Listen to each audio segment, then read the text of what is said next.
प्यार की घड़ियां होगी अब खत्म। जी हाँ दोस्तों, इस साल एक दमदार होली गाना आने जा रहा है पावर स्टार पवन सिंह का। जी हाँ दोस्तों, और वो भी पवन सिंह और शिल्पी राज की आवाज में आएगा।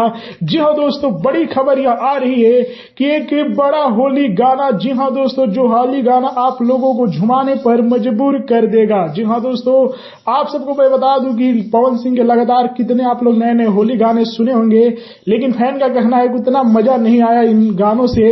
तो पावर स्टार पवन सिंह एक देशभक्ति होली गाने की शूटिंग किए हैं, और वो भी बवाल गाने का। जी हाँ दोस्तों, बता दूं कि अशोक डल्लल का जो कि 5 मिलियन व्यूज प्राप्त किया है। जी हाँ दोस्तों, ये गाने जो कि थोड़ा अच्छा लगा है दर्शकों को। जी हाँ दोस्तों, उसके बाद नए गाने की तैयारी कर रहे हैं। तो आप लोग देख सकते हैं पवन सिंह का नया नया फोटो दिख रहा है।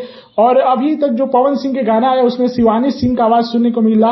अब माना जा रहा है कि पवन सिंह और शिल्पी राज, जो कि भोजपुरी की सबसे बड़ी गायक माने जाते हैं, इन लोगों के आवाज में जो कि आने जा रहा है एक नया होली गाना। तो क्या लगता है कि यह गाना कितना धमाल मचाएगा? कमेंट में बताइए। वीडियो को लाइक कीजिए, शेयर कीजिए। जय हिंद।